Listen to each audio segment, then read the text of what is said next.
I'm Chris Bussing. Welcome to my channel. It's committed to helping more people create lives of freedom and impact through success in tech sales and the pursuit of self-development. And it's brought to you by Tech Sales Accelerator. Start and grow your tech sales career. Actually, it will launch your tech sales career at a great company in the next 12 weeks. Guys, we have a great guest today, Matt Macnamara.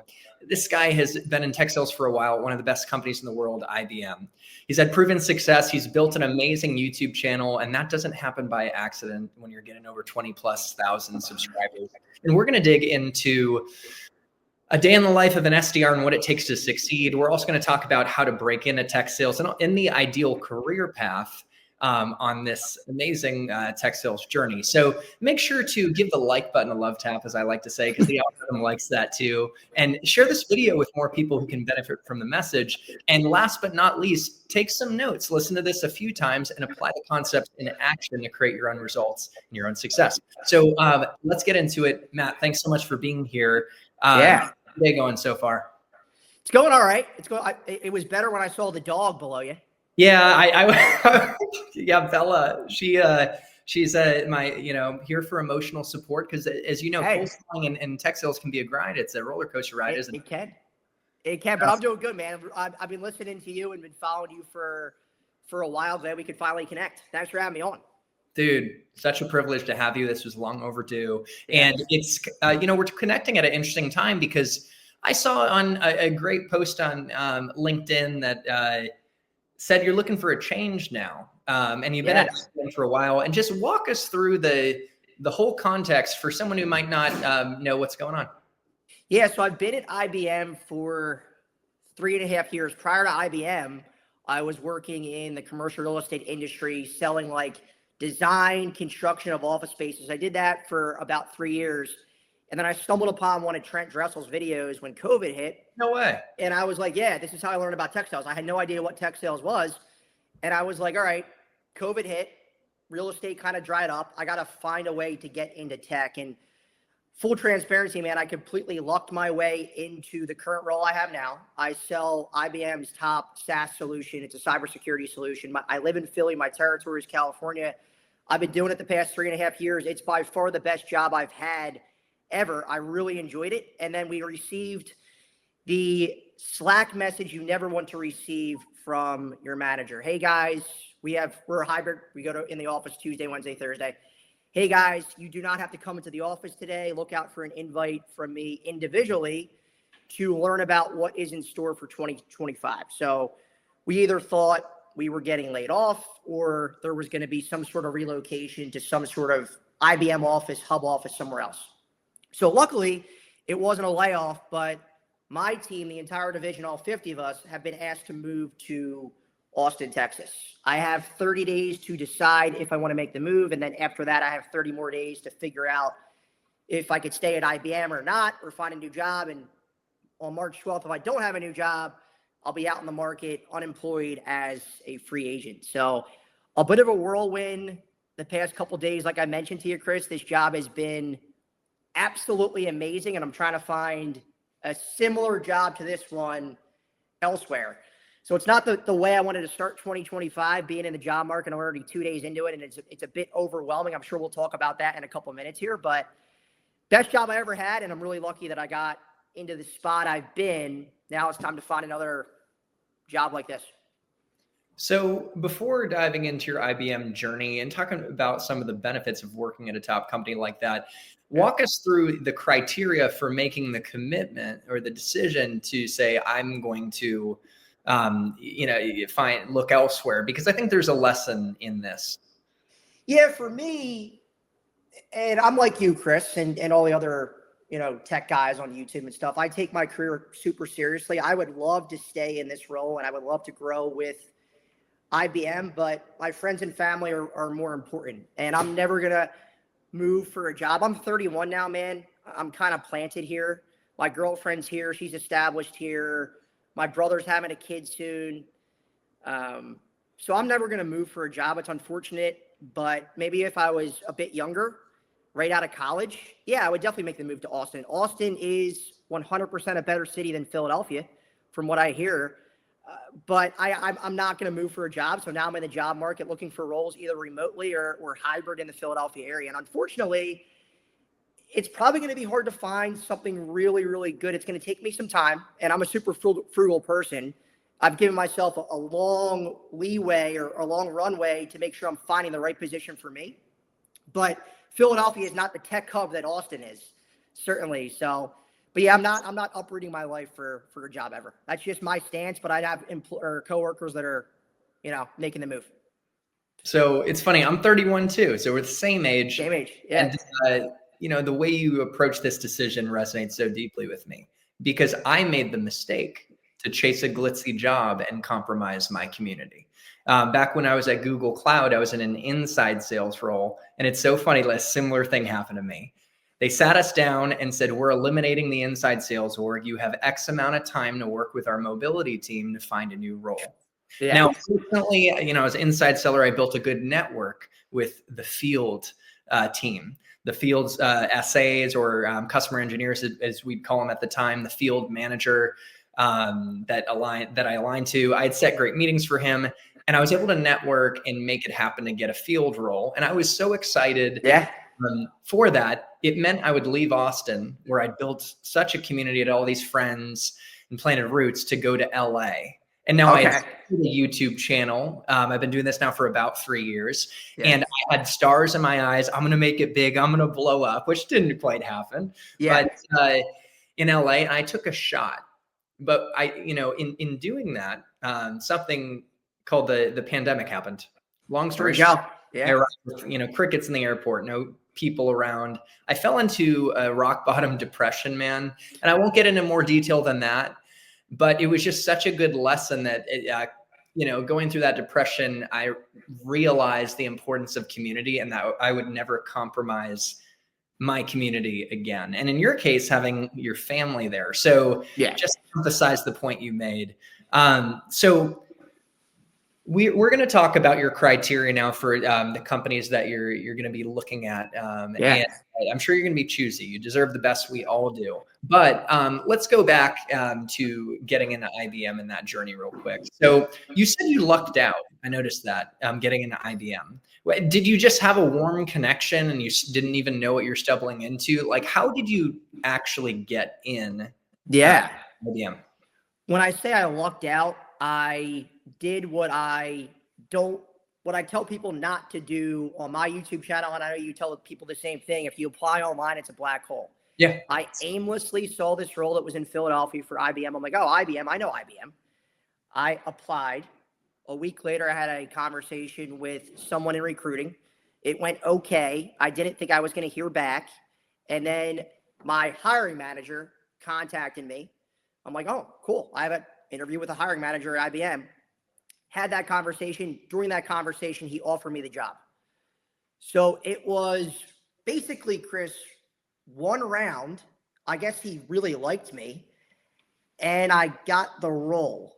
It was something that doesn't happen really to anybody. I mean, I seriously lucked out. I applied online. I had the job within a couple of weeks, and I didn't look back. So luckily, I landed in a great spot with a great product, good product market fit. And my manager for the first 3 years I've been in the role is the best manager I'll probably ever work for in my entire career. So Matt, I don't want to assume, was this an SDR role or an AE role? AE role. Whoa. Okay. So how were you in a position to get an AE role out of the gate? Was it your past experience? I had a couple years of closing experience. I wasn't very good, Chris. I didn't have good stats in those previous sales roles. I don't know how I got the job, man. I think I presented well. I presented well in the interview, and I was like, hey, Carl, I'm not this. If this is what you're looking for, if you're looking for somebody with a ton of closing experience, then that's not me. We could end this conversation today or right now. But if you're looking for somebody who's coachable, who within 6 months will be the most skilled person on the sales team, I might be a good fit. He liked that, and he gave me the opportunity. But luck played a big part in it, man. Timing played a big part in it. Speaking to the right person at the right time with the right opportunity. So I'm thankful that, I had that conversation with Carl. Like I said, he's the best manager I'll probably ever work for in my career. So I love how candid you were. And that's, I feel like you took ownership of that conversation. This is what you're going to get, take it or leave it. And you highlighted your coachability, which I think fundamentally is the number one quality that hiring managers look for SDRs or AEs. Your potential is limitless if you're coachable. And I love that you alluded to saying that in 6 months, I will be the most skilled. So you were confident. And so, Confident. you know, And there's a difference there, Chris. Most skilled versus top performer. I was not the top performer within 6 months, but I was by far the most skilled. And something I appreciate about you and your YouTube channel, I was listening to your conversation with Corporate Bro. Oh, yeah. What a guy. It was my favorite episode you put out. And something that you mentioned that no one else on YouTube mentions. I know I mentioned it a couple times. No one else on LinkedIn, these LinkedIn sales influencers don't mention it. And especially sales leadership, sales managers don't like to mention it.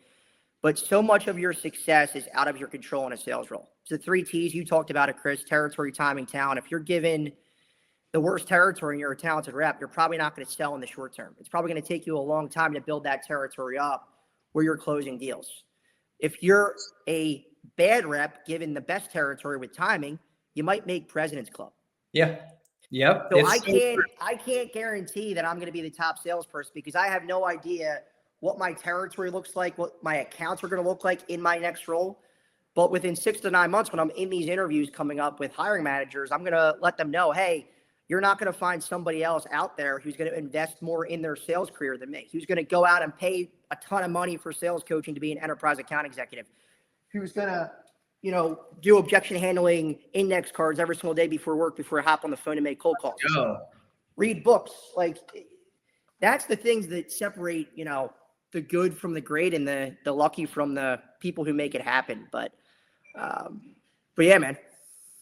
So continual learning is so important, and controlling what you can, which is your attitude and your effort. And obviously learning to be organized is important too. But man, I know you've read a lot of sales books, and I'm just going to jump to this question because it's one of many that I have for you today in this conversation. But I saw a cool video, man. You've got such good content. You've crushed it. And I think you read 40 sales books, and here are the top lessons. Like, if you had to pick out a couple of your top sales books recommendations for someone fresh in the journey of like, I want to get into tech sales, what would your maybe top couple be? Yeah. And I guess we'll start there, and I might probe into a lesson or two. So the top book I would say is New Sales Simplified by Mike Weinberg. Dude. Okay. Yeah. Sorry. I read that, and yes, go ahead. That's the first sales book I ever read. And if anybody asks me, like you just asked me, I'm looking to break into tech sales. I'm brand new to sales. I'm just out of college.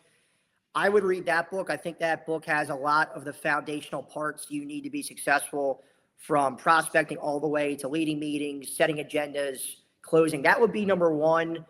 Number two, I would say never split the difference. I mean, some of the techniques around mirroring and labeling, those are techniques that I use every single day. I'm sure you use them too in discovery and demo calls to get conversations closed. That's a really good one. That's not really sales focused. Let me see what else I got back here for you, Chris. And then if you are maybe somebody who might be an account executive or getting a new account executive role, I would definitely read Gap Selling by Keenan. I mean, that book is killer. Those are probably the top 3 that I've read over the last couple years. Such good recommendations. And you know what? Yeah. I've read quite a few myself, but I haven't read Gap Selling, so I'm going to add that to my list. That's a beast of a book, man. Give me a lot. If you had to distill, again, like a nugget or two from that book, something that really resonated that you've carried with you and maybe you translated into action. Yeah. What might that be? Yeah, I would say the bigger the gap, the easier it is to close that deal. That's probably number one. And number two, most account executives, and I know I made this big mistake when I started out. I had no idea what I was doing, but I would show up to a discovery call with my list of questions. I would ask a question, they would answer, and I would move on to my next question.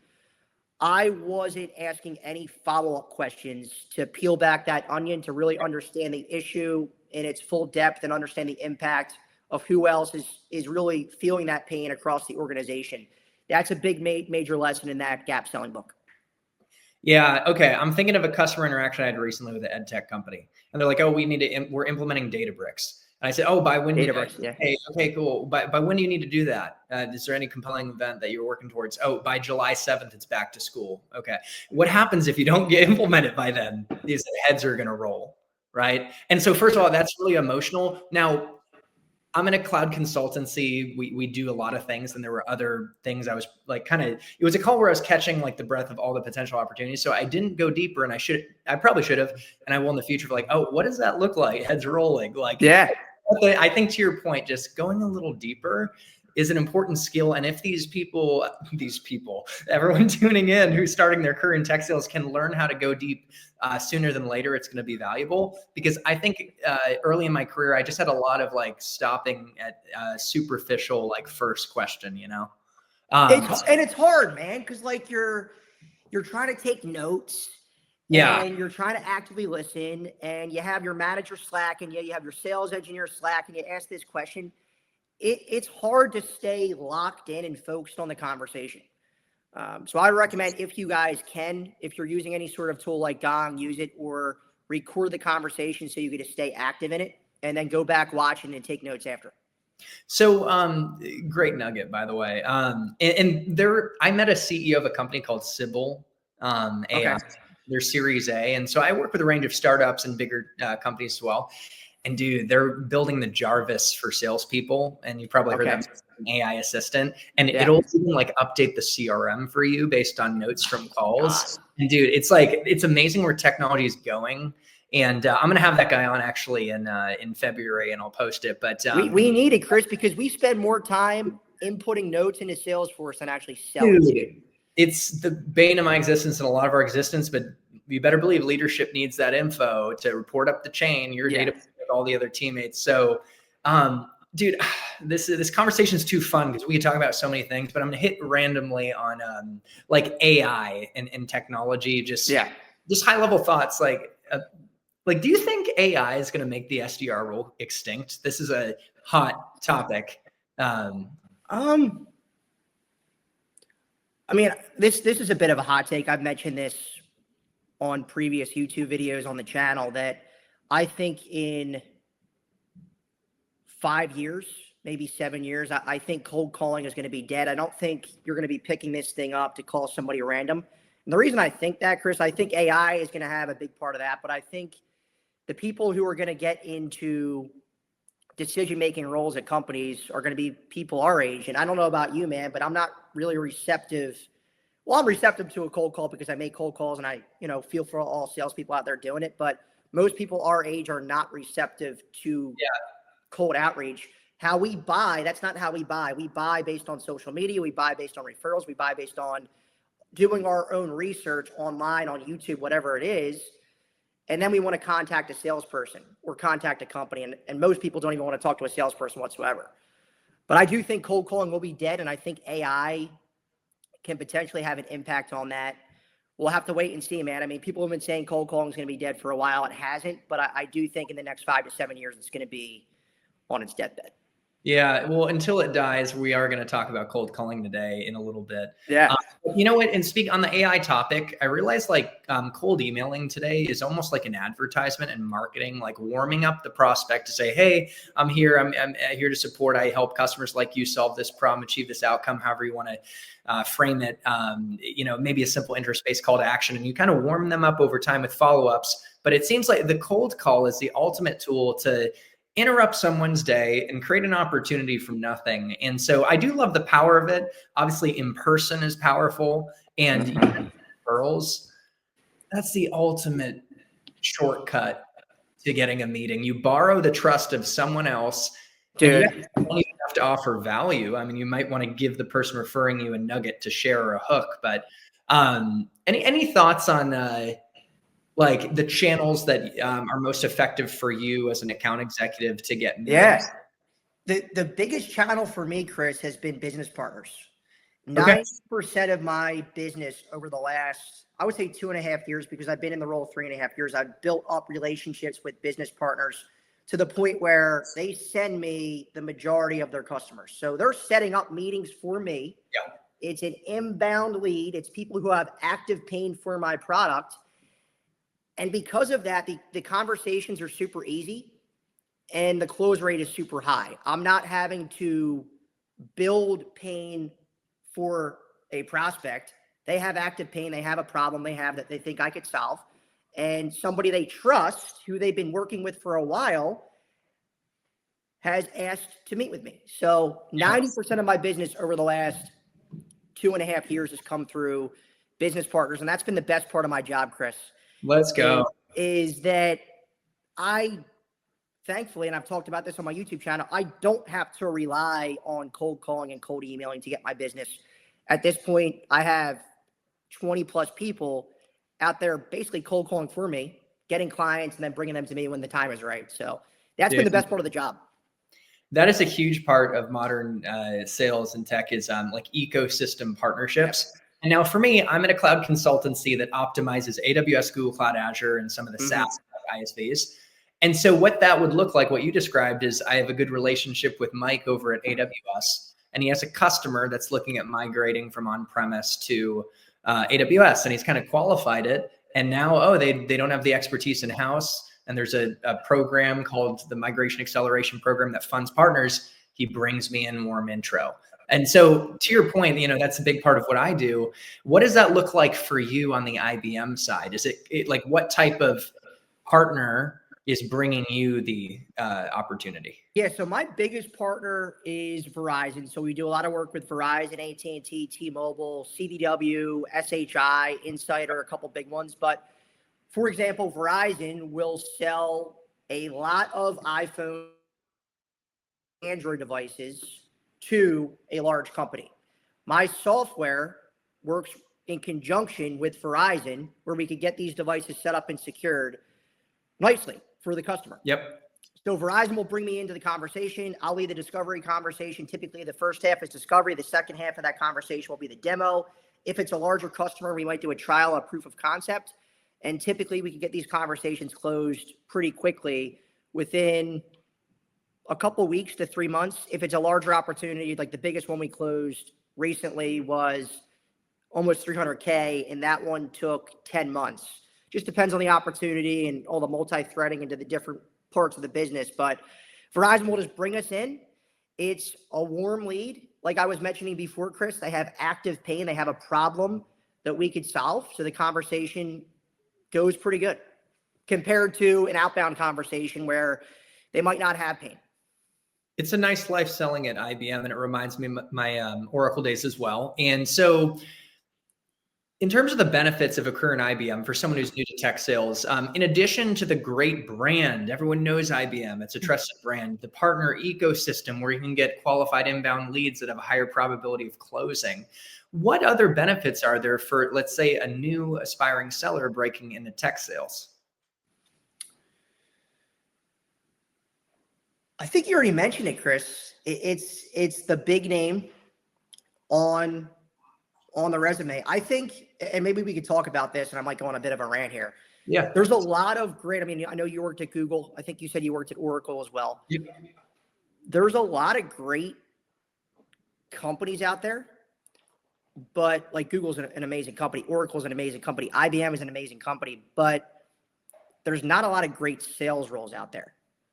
It's very hard to find a sales role where you're actually set up to succeed. It could be an awesome company, but if you're put in a position where your manager is horrible, who's going to micromanage you, who provides no coaching, you're not given the right resources, and you're given an awful territory, and you don't have the timeline to actually build that territory up, I don't care how good or great the company is, how great it looks on a resume, you're not going to have a fun time. You're not going to be successful. I've met some great people at IBM. IBM's been great to me. There's a lot of great perks from the stock purchase program because the company's public. The benefits are terrific at IBM, things like that. Maybe that's what you're looking for, Chris. What about training?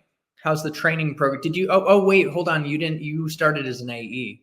Yes. So I'm wondering for SDRs, because Oracle had the class of academy. So I started as an SDR at a college, and they had this extensive training, and they trained in methodology. So I was assuming IBM would have a really good training program, but again, you started as an AE. So we do. So at the start of any sales role within IBM, and typically most big companies, there's some sort of training. At IBM, it's called IBM sales school. So the first 3 months of any sales role at IBM typically is dedicated to the sales training, which is Monday through Friday, 9 to 5. Now, a lot of sales roles, that is during your ramp period. That was not during my ramp period. When I started at IBM, I was basically on full quota. So my manager got me out of IBM sales school because there's no way I could sell, meet with customers, and hit my quota when I'm in sales trainings all day long. So I got out of IBM sales school, but IBM sales school does exist. If you're relying on that to be successful and you're not taking ownership, you're not reading books, you're not paying for sales coaching, you're not watching Chris's YouTube videos, you're not practicing and role playing daily, and you're relying on the company's training, you're probably not going to be all that successful. And that's another hot take, Chris. I don't know how you feel about that. Yeah, it's really important to invest in your own self-development and take ownership for it beyond what the company gives you. That's nice to have. But even now, like 10 years in, this past year, I just finished a book called Sales EQ by Jeb Blunt on closing he's awesome. Oh, yeah. And so closing the complex sale. So we're talking the big ones with a lot of stakeholders, higher risk, bigger deals. And I'm like, you know what? I have room to improve on like strategic enterprise deals. I've closed some big ones, but I want to take it to another level. And so I read that book, and dude, I'm proud of this because this is how I approach it. I listened to an audiobook. I took, this is crazy, 50 pages of notes, or 57. There you go. And then I consolidated the main points from it. And I actually sent it to my sales leader just to kind of show taking initiative. And I applied the concepts to one of my biggest deals, and a couple deals, but one in particular is really big, to produce better results. I applied it in action. And so I think, like taking ownership for our learning, books, investing in training, but then making sure that we really internalize it and translate it to action. And so I'm curious, do you have any other things you would add in terms of how you internalize when you are learning? Like is your process similar to what I described, or how do you? Dude, yeah. Very similar. Yeah. Like when I was back in college, when I was studying for a test, I made the most elaborate study guides.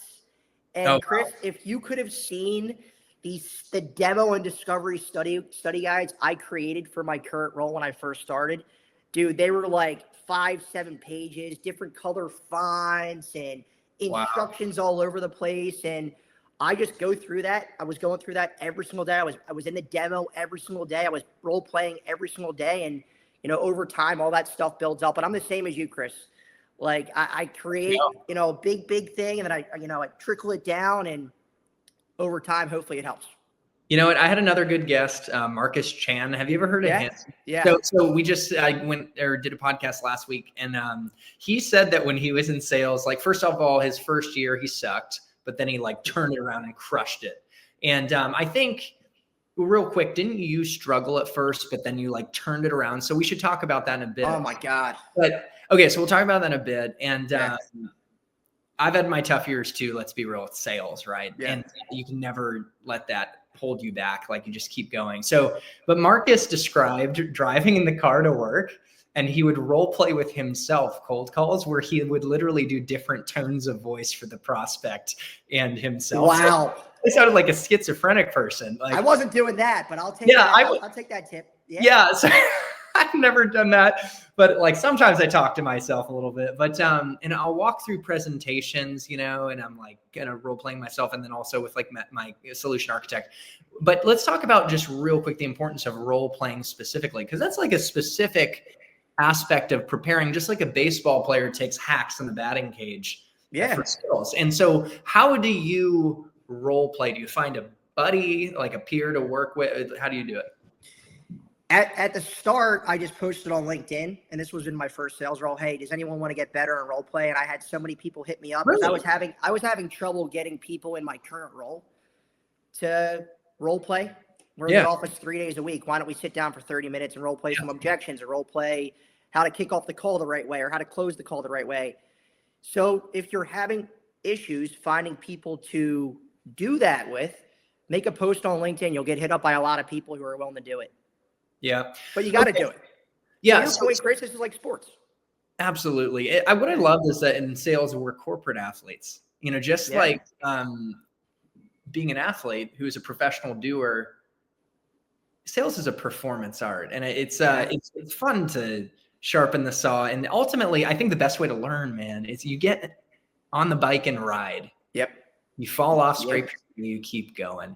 And so when you first, we're going to roll into cold calling, and we have to. Time's flying by, so we got to hit it before it dies, as you said. But there we go. When you first got on the phones, was it rough? Like, what was it like? Horrible. Yeah. And I get hit up all the time. I'm sure you do too. Hey, Matt. Hey, Chris. I'm not having fun on the phone. I'm not booking meetings. And then my first question is, well, how long have you been doing it? Oh, I've been doing it a week. I've been doing it a month. Yeah. Well, of course it sucks. Like cold calling sucks all the time, but it gets easier over time. With frequency of dials comes quality. So you'll figure out what works. You'll figure out the right opener, the permission-based opener, or whatever opener you want to use. You'll figure out how to get those conversations to a meeting. But it's going to take a long time. It's going to take probably, when you start a new sales role, 6 to 9 months to really get the cold calling down, where you're converting, anywhere from 15 to 20, maybe north of 20% of your connects to a meeting. But it takes a long time. And there's a couple of things you could do in order to make it bearable at the start. So number one, I would make the cold calls first thing at the start of the day. Eat the frog. The longer you wait to make the cold calls, the heavier this thing is going to look. That's number one. Number two is I would only do the cold calls in a time block. We talked about how sales is a rhythm game at the start of the conversation today, Chris. Cold calling is a rhythm game. If you make one cold call and then you go out of the room to talk to your buddy, and then you wait 15 minutes to take the next cold call, you're not in a rhythm. That's number two. And number three, I would use the 3-second rule. So if you do get hung up on, if you do get cursed at, hang up the phone, count to 3, 1, 2, 3, and make that next dial. The longer amount of time you let in between that bad call and the next call, again, this thing's going to look like a 1,000-pound weight, and you're not going to want to pick it up. Yep. But it does suck. I don't like cold calling. I hate cold calling. You have to do it. I have to do it for my job. I do think, like I said, it's going to be dead, but it's not dead right now. And it's still the best and easiest way and the fastest way to find a customer, to get a meeting set. Yeah. Cold emails are not working nowadays. LinkedIn is working. Cold emails are not working. It's saturated on LinkedIn too. And then I would just call mobile numbers. Only call mobile numbers. If your company has a Zoom info, a tool like that, I would not spend any time calling a 1-800 number or a direct line. Nobody's picking up the direct lines. Just call not 1-800 numbers. Just call mobile numbers. Those are the only people who are going to pick up the phone. So what's a simple proven opener that's worked for you? The opener that I've used, it's probably converted not to meetings, but 80% to the point where, hey, Matt, tell me what you got. Yeah. Is if you pick up the phone. Hello? Chris? Yeah, who is this? Yeah, Chris, you're probably going to hate me for this. This is actually a cold call. Do you want to hang up, or can I steal 30 seconds to tell you why I called? You got 30 seconds. Go ahead. There you go.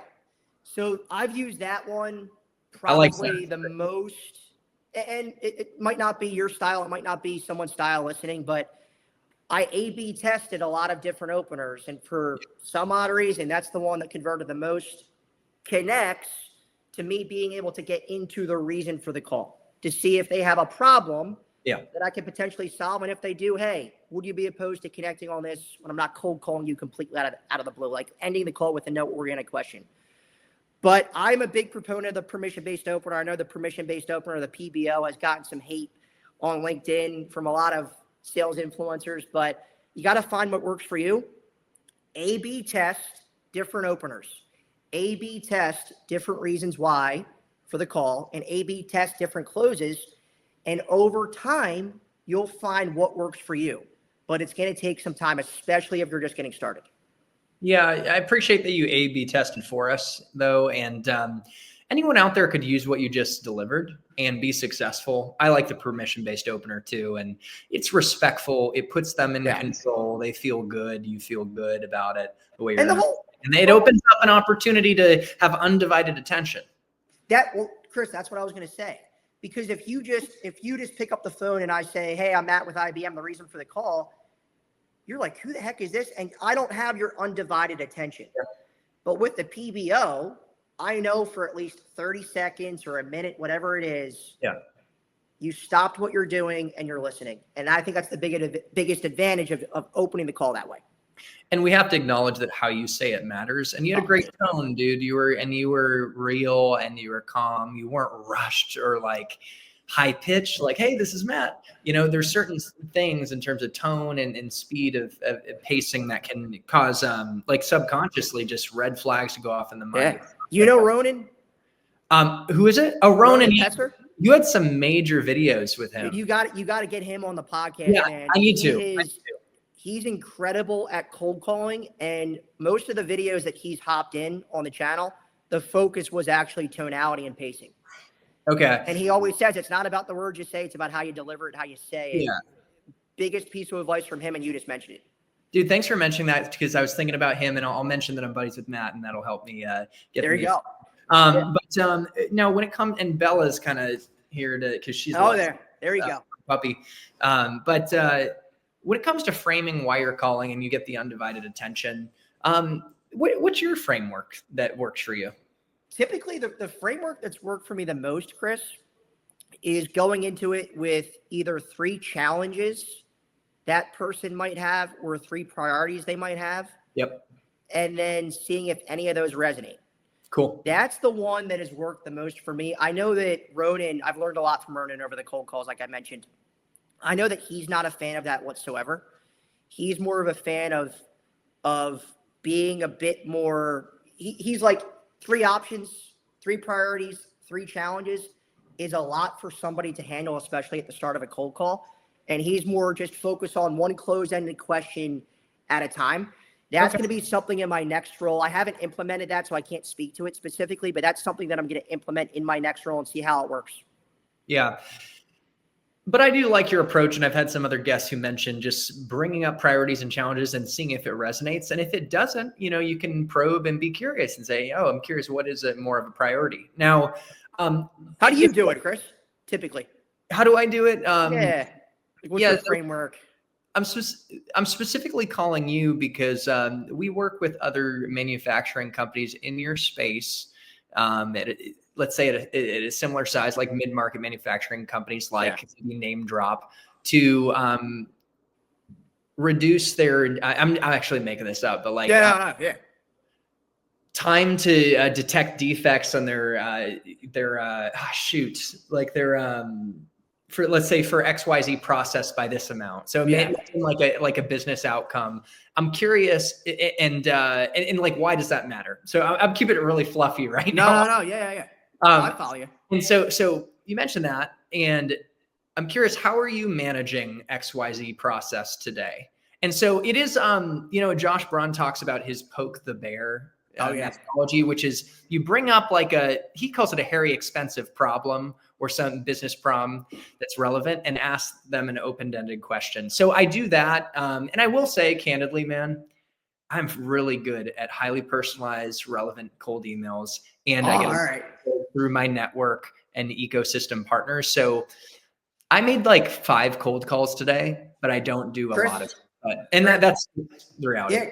And Chris, I posted a couple times over the past, I think like my recent videos on the YouTube channel, I've mentioned this. And I mentioned this earlier, like, dude, most of my business comes inbound. That's why this sales job I have right now that I'm currently getting moved out of has been incredible. And to your point, I haven't had to rely on the phone. I haven't had to make a ton of cold calls. And I want to make that very clear here, because I know if you type in cold calling on YouTube, I might show up. Oh, you've got some good ones, especially your that one, like 2 openers. Like, dude, you've had some great. That's when I was making a ton of cold calls, and now my sales channel is more focused on like discovery and account executive stuff than prospecting. But dude, I'm going to be getting a new role soon, so I'm going to be getting back in the swing of things. Yeah, dude. And And it's going to suck. It's going to suck at the and, start. and the thing is, like, I'm upping my cold calling too. So it's so good to just kind of sharpen each other here. But Yeah. so yeah, you've got mentioning, like you said, a couple priorities or challenges. Like I said, that, Josh Brown's poke the bear, like bring up a relevant challenge and ask an open-ended question. Now, when it comes to like them throwing out, I'm not interested, like a knee-jerk reaction, it's almost automatic. How do you? I think it depends on where you get the objection.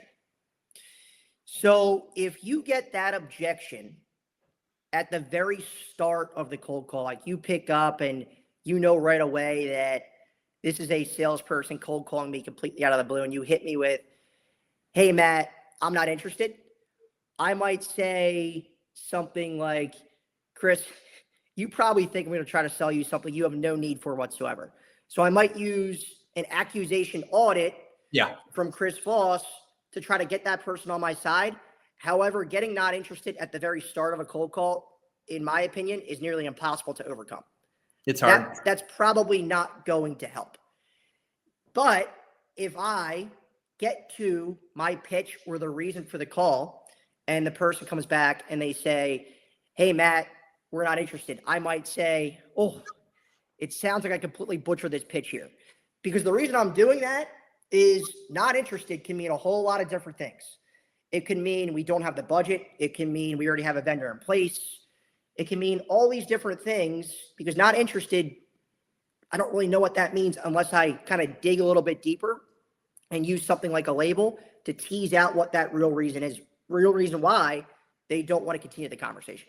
Yeah, that's a good point. And it's so different if you get the knee jerk without any context in the beginning, when you haven't even shared why you're calling. That's clear. It's just automatic. But if they give you a little context, one thing I say too is, and again, I'm not cold calling all the time, but like, I know your job isn't to help out a sales guy, but I'm curious, are you not interested because, one, you have a competitor in place, two, you have other priorities, or three, you just want to get me off the phone? And if that latter is the case, that's totally okay. It's a good Josh Brawl one, I think, right, man? That's I like that one a lot. Yeah. And so Josh has inspired me a lot on cold calling, for sure. He's really good.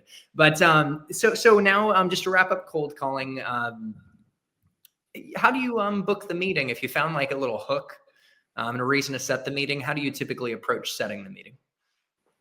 I would say something like, Chris, it sounds like there's a bit of interest here. Would you be opposed to connecting on this maybe for 20, 30 minutes later this week or next, when I'm not cold calling you completely out of the blue here? That's typically how I would go about it. Maybe I would add something like a promise of value. Yeah. Like, listen, Chris, you might never do business with me or my company, but I promise after that conversation, you'll make some different decisions around X, Y, Z, and you'll learn some top trends in the industry. Yeah. How do you look next Tuesday at 2? Do you got your calendar open? And book it on the call. Yeah, and book it on the call. Send the invite on the call and make sure they accept it. Yeah. No, I like to promise some value too, like guarantee value. Like at minimum, you're going to come away from the conversation with some new ideas about the market that could be useful for your business, and an open line of communication with your team here. And we can always wrangle resources in the future. That last line actually was a little gravy. I wouldn't say the wrangle resources. But hey, you're also just spontaneous in the moment. So one thing too, by the way, for me, that I've always, I think self-awareness is important, is, like sometimes I've realized the importance of brevity, and sometimes you could basically less is more. And I think it's particularly, we're going to transition here, important to be brief and concise in pitches. And I thought, didn't you have a video? You had a video that has done really well on I don't know if it was an elevator pitch. Remember? Yeah. You did that a long time ago. Was that a pitch like outside of a cold calling context? Like elevator pitch. So let's I did want to hit on that one, man. Like talk about a good pitch and what that looks like. I think a good pitch is all about a story. I know that pitch that I posted on YouTube was a pitch that I came up with at one of my first sales jobs. It was like a homework assignment. We had a sales coach come in and we had to perform our pitch in front of the entire company. And that was the pitch I came up with. Talk about or focus on problems in your story. Don't focus on your company. So whenever you're pitching, if you don't find a problem that the potential prospect has, you're not going to get that deal closed. So if it's a pitch, if it's a 1-minute pitch, if it's an elevator pitch, focus on the problems that the prospect might have and weave in a story of how you might be able to help. Yeah, that's so great. And Metaphor stories. Yeah. I love to tailor my pitch to the prospect that I'm talking to, if possible, if I know who they are. And I like to tell it through the lens of a customer story, like a testimonial from customers. Like, don't take it from me, sales guy, but our customers say this and that. They got these results. So that's really good. And Matt, it's cool to observe that what you're talking about in terms of pitches, cold calling, this is all very useful for the people that want to break into tech sales for the first time. Your pitch framework they can use to put together a video pitch to send to a hiring manager to land interviews. Or, you know, I sent a few of those today, man. Dude, let's go. And so by the way, here's a quote, and I don't remember who it was by. Maybe Lou Vickery. Is he a famous coach? Gosh, let's just go with it. Okay. And he said the thing that separates people above and or from the rest is doing a little bit more than what's expected. And so I think going above and beyond, like you're doing with a video pitch. When I got my job at Google, I presented a 30, 60, 90-day plan, and they're like, "What's this?" I said, I wanted to show my intention and commitment to hit the ground running. By no means is this a perfect plan, but I'm coachable and I will adapt as we go. No one does that stuff, Chris. So any of the ways, like the 1 point high level is everything you're saying is useful, including the cold calling. People can take what you just shared and use it in the cold call role play interview. But while we're on the topic of above and beyond, I mean, we could do a video pitch like you're doing. We could do a 90-day plan, 30, 60, 90. Any other thoughts on how you can go above and beyond in Sub Hunt? So I'm doing something right now that I hope is going to help me land at another big tech company. Yeah. So I've been keeping receipts for the past 3.5 years, preparing for this moment, whether I was getting laid off or a relocation, or I'm just looking for a new role. So I built a website of all my receipts. So on the first page, it has a quick summary of me. It has 10 references, managers, coworkers, customers, business partners. The second page has screenshots of my performance against quota and my performance against the other 17 account executives in my division, where I rank. There is a watch me sell section on the website. So a hiring manager can click play and watch me do a demo to a large university in California. Watch me do a discovery call. Watch me lead these conversations from start to finish. And then there's a fourth section, to your point, Chris. There's a 30, 60, 90-day plan of how I would get up to speed in my new role. So I've created this website. It's been created for a while for this moment that I'm in now. And I've been sending video messages basically saying, "Hey, Chris, thanks for connecting with me on LinkedIn. The reason for the video message, I noticed on your LinkedIn, you posted that you're looking for mid-market and enterprise account executives at XYZ. You posted it 30 days ago, so my timing might be a bit off here. And it's one thing for me to say, hey, I think I'm a really good fit. Can we set up a conversation? It's another thing for me to actually show you and prove to you that I could actually sell. Right below this video is a website that includes, and I include, everything that I just mentioned to you. If any of that looks interesting, open to having a conversation. And the reason I created this website is it's so easy for somebody like me to say, hey, I can sell. It's easy for a salesperson to BS their way through an interview and get a job offer. But then they get their set of accounts, they fall flat, they can't sell, they're pipped out of the business. It's another thing to actually prove that I could sell. So I'm trying to de-risk myself in the entire interview process. I don't think anybody else is going to be creating a website like that, and I hope this sets me apart and gets me enough conversations to get a good job. It's truly unique, and you've been so proactive, and it sounds like you had this idea over years to be ready for this specific scenario where you have to make a change. So that is, I've never heard that before, Matt. That is amazing. And this wasn't my idea. This was not my idea. No, really? One of the managers at Deal posted that somebody else created a website with basically this same format. He posted about this maybe 1.5 years, 2 years ago. I saw it, took note. I'm like, all right, over the next 2.5 years, I'm going to, every compliment I get, whether it's a Slack, an email from a customer, that's going on the website. Any references I could get, that's going on the website. Any really good call that I did really well, discovery demo wise, I'm recording that. All my conversations are recorded, and I'm putting that on the website. So I would, if you're in a role right now, I would start keeping receipts and building out some sort of resource. It doesn't have to be a website, some sort of resource where somebody could go and access everything they need to validate and verify, is this person a potential good hire for me? Yes or no? As you said, everything you're doing is reducing the risk of making the wrong decision, right? And so it reminds me of the Jolt Effect by Matt Dixon, who wrote the Challenger Sale. He's got the new book. And he says, like, executives or prospects, potential customers are more fearful of making the wrong decision for a purchasing decision, and a hiring decision is the same thing. It's a purchasing decision. So you really eliminate any fear, uncertainty, and doubt that you can do the role. And I like that you framed your performance relative to your peers. I think that's important to put your results in context. And now going forward into this job hunt process, I have a few more questions for you that'll be useful for the audience to hear how you approach it. How are you choosing the right opportunity vehicle? And Marcus Chan shared that term with me last week that I'm just loving, right? A tech company is an opportunity vehicle, and some are better than others. And as you mentioned, the territory in the account, or excuse me, within the company is also in of itself a part of that opportunity vehicle. So how are you thinking about choosing the right companies, basically? I'm using the same resources that everybody else is using. I'm using, G2, looking up G2 reviews of current customers who use that product for product market fit. I'm going on RepView. I'm reading reviews. I'm reading the Q&A section on RepView.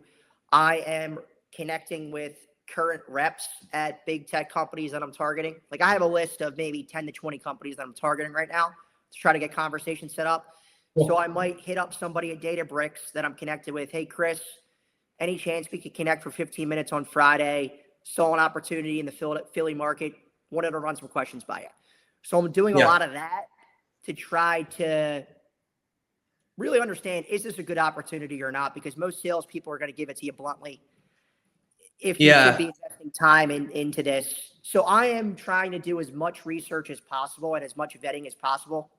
Most people see an interview like it's a one-way street. The company's interviewing you to make sure you're the right fit.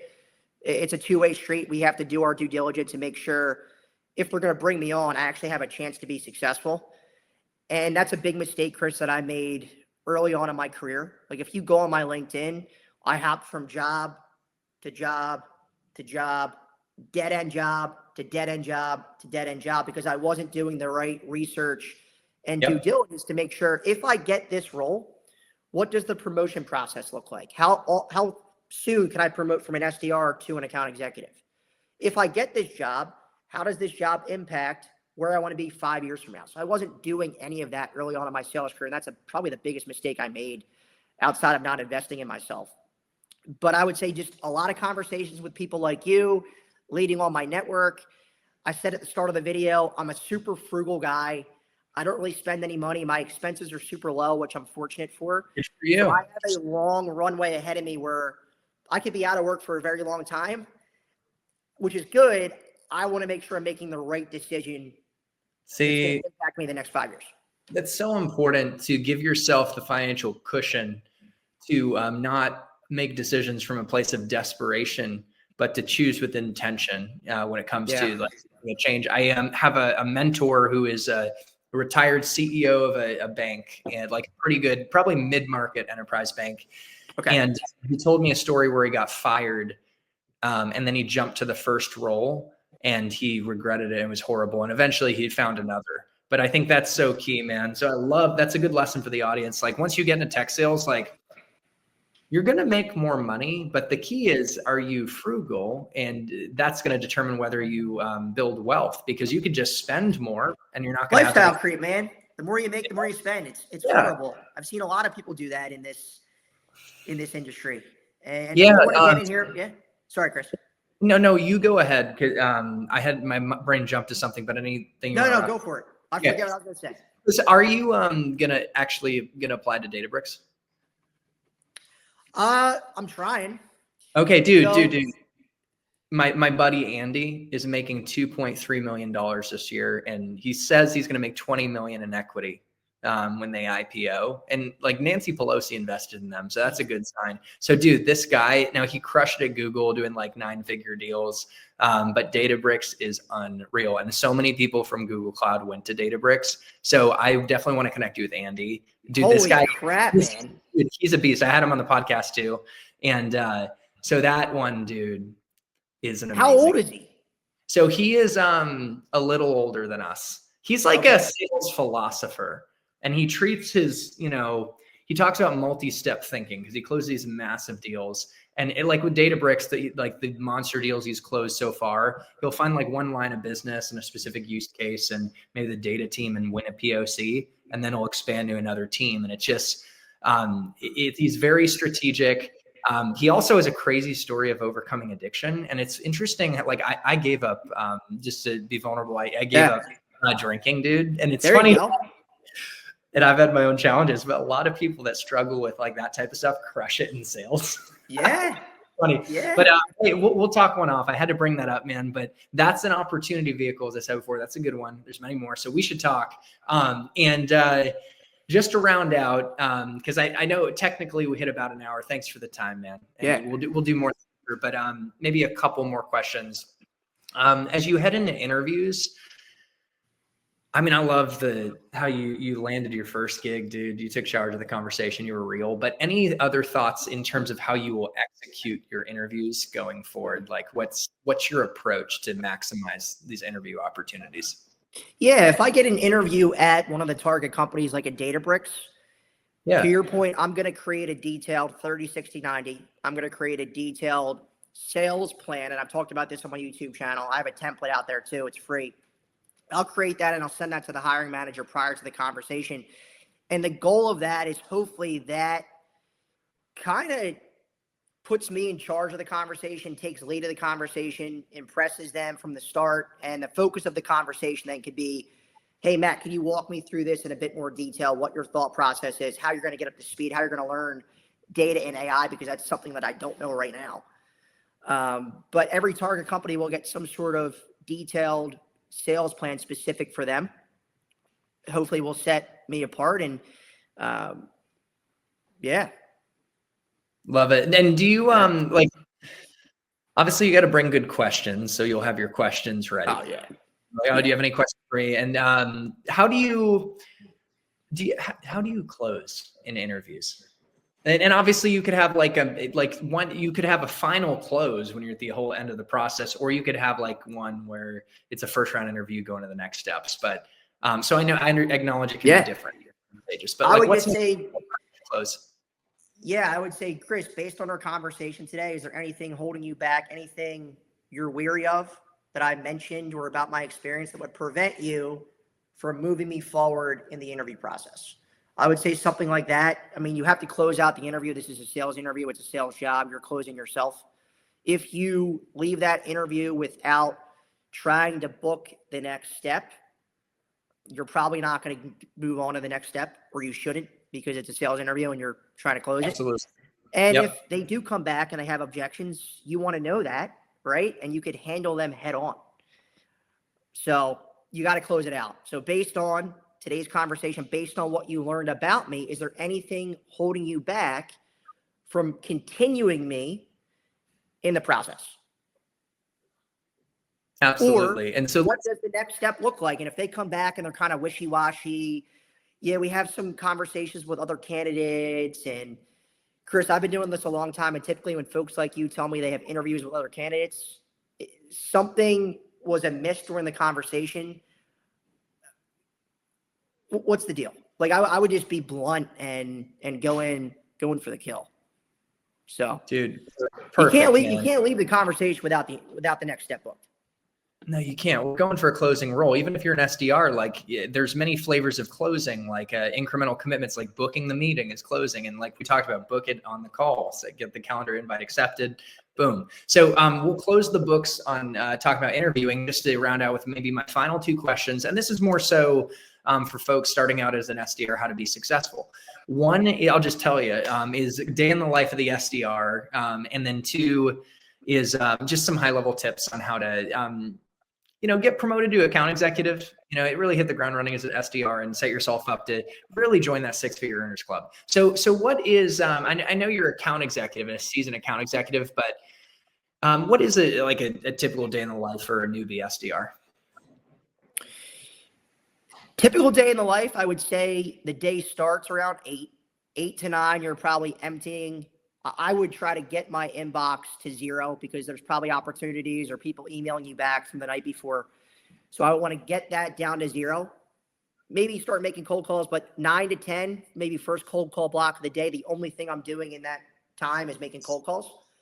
11 to 12, I'm sending some cold emails, sending some social messages via LinkedIn, maybe Twitter too. Twitter's another good avenue. And doing some videos. That will be 11 to 12. 12 to 1 is lunch. Maybe 1 to 2 is the second cold call block of the day, where I'm just making cold calls during that block. Actually, Chris, at the start, the first 30 minutes of the day would be dedicated to just skill development. So role playing, doing cold call role plays, objection handling role plays, listening to calls from top reps, things like that. Maybe you have some discovery calls that you set up for that day. I would hop on those, listen in. I know the account executive is going to run them, but maybe they'll give you the opportunity to kick off that conversation. They probably should because you're the one who booked it. Yes. And then at the end of the day, once all my Salesforce tasks are cleaned up and it's 0, I'm setting my next day up for success. So I'm making sure that I have all the people loaded in all my systems I'm going to cold call the next day, all the people loaded who I'm going to cold email.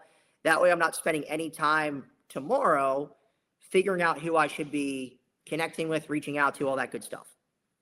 Gosh, so good, man. There's so many nuggets. And one is that you break apart cold calling and cold emailing. I've heard that's a great productivity hack is don't mix cold calling and cold emailing. It's like you're kind of switching, just execute cold calls for a certain block, execute cold emails, prioritize learning early in the day, and then you can carry that with you into your execution. I like the idea of planning for your next day in advance. That's such you have to, man. So, hey, what a great breakdown. That is so practical for someone to apply, whether they're new in the role or even if they've been in the role for a little bit. I know, I've been chatting with some SDRs at Oracle and some other companies on LinkedIn. I get some questions and they could use that to kind of audit their current productivity. So good stuff, man. Now let's just finish up talking about what are some keys to getting promoted to AE? Because I talked to so many SDRs and their first big milestone is getting that promotion, and once you get it under your belt, it looks good and it'll help set you up for future opportunities. So how do you get promoted? What are a couple tips? So I think first it starts when you're interviewing for the role. So if you're interviewing for a sales role, an SDR role, BDR role to break into tech sales, you need to make sure you could verify what does the promotion process look like. Typically, how long does it take to promote to an account executive? Have that in writing. I would have that in writing. And what stats, what quota achievement, all that good stuff, what do you need to do in order to promote? And I would consistently remind that to everybody in the organization. So that's number one. Number two, I would find a mentor on the account executive team. Somebody who you could sit down with to role play discovery calls, role play demos, role play proof of concepts. I would connect with whoever the manager is of the account executives to make sure they know that you want to get promoted. And then you need to hold these people to it. Sometimes they'll say, hey, you could get promoted in a year and a half if you do these things, and then they don't promote you. You need to, hold them accountable to that. I mean, they told you that's what you needed to do. You did it. And if they don't abide by it, I would start looking for a new job immediately. And you might think, Chris, well, you're going to start at 0 at the next company, and that might be the case. But I've been seeing horror stories, I'm sure you have too, where there's people who are killing it as an SDR, and they're in their seat for like 3 years. Yeah, man. The goal is ridiculous. Exit the SDR role as soon as you can. I think a year is reasonable. And I just love that you hit on going all the way to interviews and qualifying up front and getting things in writing that you're going to be promoted. And if they tell you something like you're going to get a promotion in a year and it doesn't prove out to be the case, then you can adjust then. But you do your best to qualify up front, find mentors, like you said, and you had so many other good nuggets. So what a great way to, you know, round out the conversation. And again, I expect more conversations to come. Yeah.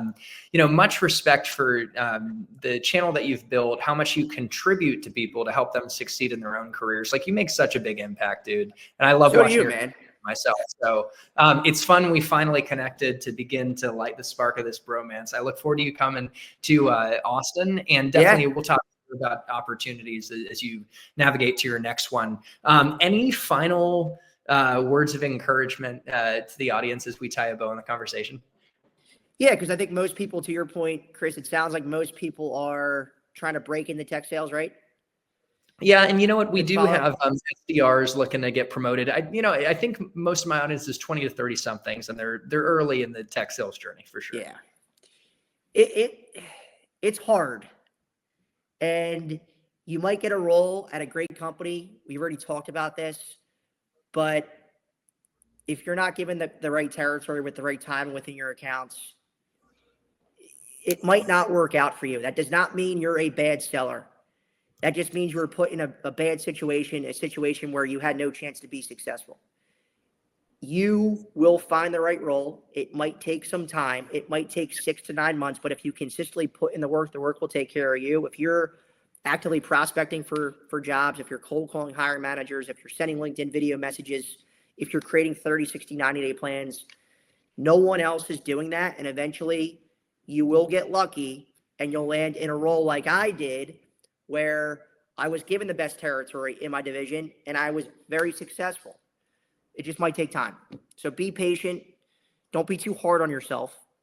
Now, I'm telling me this too, because now I'm in the job market. It's just going to take time. Dude, it's so encouraging. Just stay consistent, stay persistent, play the long game, and have faith. When you do the right things, results come. And speaking of doing the right things, one of the right things you could do is follow Matt on YouTube. But I'm assuming if you're watching this video, you might already be subscribed. But if you're not, make sure to smash that subscribe. Matt, are there any other resources that you have available that people could check out, or any other ways to either like follow or connect with you? No, just connect with me on LinkedIn. Cool. If you're interested in sales, if you weren't, you wouldn't be here. I have a sales YouTube channel. That's something I do on the side, like Chris. For fun, it's a creative outlet, so go check me out there. But if anyone's having any issues or any questions, send me a DM on LinkedIn. Happy to connect. Awesome. And to the audience, thanks for showing up today and for investing in your personal and professional development, and to your success in tech sales and in life. Happy selling and happy living. And we'll see you in the next one. Thanks, Matt. Appreciate it, man. Thanks.